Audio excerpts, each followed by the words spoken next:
नमस्कार. आजच्या या विशेष विश्लेषणामध्ये आपलं स्वागत आहे. आज आपण महाराष्ट्र शासनाच्या एका अशा योजनेवर चर्चा करणार आहोत जी खऱ्या अर्थाने एक गेम चेंजर ठरू शकते. विशेषतः आपल्या कोरडवाहू शेती करणाऱ्या शेतकरी बांधवांसाठी ही योजना म्हणजे एक मोठा दिलासा आहे. बिरसा मुंडा कृषी क्रांती योजना असं या योजनेचं नाव आहे. चला तर मग या शासनादेशातील प्रत्येक महत्त्वाचा बारकावा अगदी सोप्या भाषेत समजून घेऊया. 40,000 रुपये ऐकायला खूप छान वाटते ना? होय, हा फक्त कागदावरचा एखादा आकडा नाहीये. शासनाकडून विहीर किंवा बोरिंग करण्यासाठी आता हे तब्बल 40,000 रुपयांचं भरीव आर्थिक अनुदान उपलब्ध झालं आहे. शेतीत पाण्याचा प्रश्न हा नेहमीच डोकेदुखीचा विषय राहिला आहे, पण आता या थेट आर्थिक मदतीमुळे अनेक शेतांमध्ये पाण्याचे फवारे उडताना नक्की दिसतील. पुढच्या काही मिनिटांमध्ये आपण या योजनेचं संपूर्ण चित्र स्पष्ट करणार आहोत.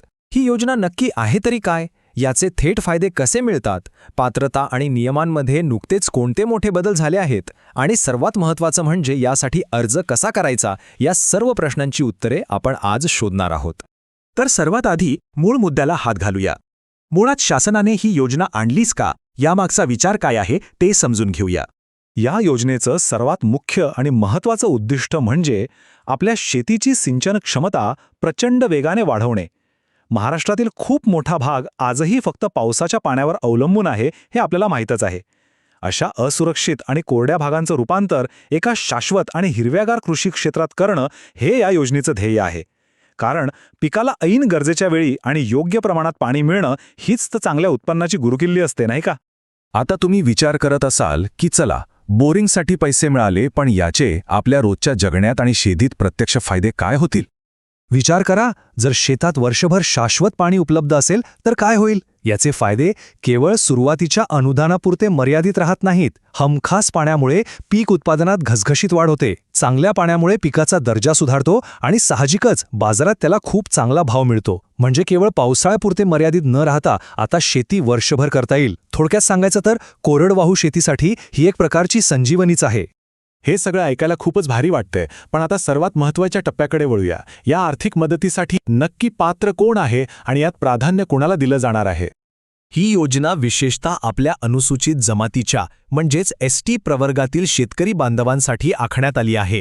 यात सर्वात पहिलं प्राधान्य हे दारिद्र्य रेषेखालील बीपीएल शेतकऱ्यांना आणि ज्यांच्याकडे वैयक्तिक वनहक्क पट्टा आहे त्यांना दिलं जाणार आहे. आणि एक अतिशय महत्त्वाची गोष्ट लक्षात ठेवा, या योजनेचं कामकाज प्रथम येणाऱ्यास प्रथम प्राधान्य या तत्वावर चालतं. त्यामुळे जो आधी अर्ज करेल त्याला आधी लाभ मिळण्याची शक्यता साहजिकच जास्त असणार आहे. आता इथे एक अतिशय महत्त्वाची आणि आनंदाची बातमी आहे. शासनाने नुकताच एक अतिशय मोठा आणि सकारात्मक बदल केलाय. पूर्वी या योजनेचा लाभ घेण्यासाठी कुटुंबाचं वार्षिक उत्पन्न 1.5 लाख रुपयांच्या आत असावं लागायचं. पण आता ही 1.5 लाखांची उत्पन्नाची अट पूर्णपणे रद्द करण्यात आली आहे. अगदी बरोबर ऐकलत, पूर्णपणे रद्द. यामुळे आता अनेक नवीन अर्जदारांसाठी या योजनेची दारे खुली झाली आहेत. उत्पन्नाचा अडथळा तर दूर झाला, पण जमिनीचं काय? सर्वसाधारणपणे अर्ज करण्यासाठी शेतकऱ्याकडे किमान 0.40 हेक्टर ते कमाल 6 हेक्टर जमीन असणं आवश्यक आहे. पण जर एखाद्याकडे 0.40 हेक्टरपेक्षा कमी जमीन असेल तर त्याने काय करायचं? शासनाने यासाठी एक मस्त पर्याय दिलाय. असे 2 किंवा अधिक छोटे शेतकरी एकत्र येऊन संयुक्तपणे अर्ज करू शकतात. आणि दुसरी खास गोष्ट म्हणजे जर लाभार्थी दारिद्र्य रेषेखालील बीपीएल असेल तर त्याच्यासाठीही जास्तीत जास्त 6 हेक्टर जमिनीची अट लागूच होत नाही. किती सोपं केलंय ना? चला, पात्रता तर समजली. आता प्रत्यक्ष अर्ज करण्यापूर्वी कोणती कागदपत्रे आणि पूर्वतयारी करून ठेवणं गरजेचं आहे ते पाहूया. कागदपत्रे अगदी नेहमीचीच आणि सोपी आहेत. तुमचं वैध जात प्रमाणपत्र, जमिनीचा 7/12 आणि 8 उतारा, आधार कार्ड आणि शेतकरी ओळखपत्र. पण मित्रांनो, इथे एका गोष्टीवर मला विशेष जोर द्यायचा आहे. तुमचं बँक खातं आधार कार्डशी लिंक असणं 100% अनिवार्य आहे. अनुदानाची रक्कम थेट खात्यात जमा होणार असल्यामुळे ही प्राथमिक तयारी करून ठेवणं अत्यंत गरजेचं आहे. आता वळूया शेवटच्या आणि सर्वात महत्त्वाच्या कृतीकडे. या सगळ्या माहितीचा वापर करून प्रत्यक्ष अर्ज कसा करायचा? अर्जाची प्रक्रिया एकदम सरळ आणि आधुनिक आहे. सर्वात आधी आपण मगाशी बघितलेली सगळी कागदपत्रे गोळा करून एक फाईल तयार करा. त्यानंतर थेट शासनाच्या महाडीबीटी पोर्टलवर जाऊन आपला ऑनलाईन अर्ज भरून टाका. हे पोर्टल वापरण्यासाठी अतिशय सोपे आहे.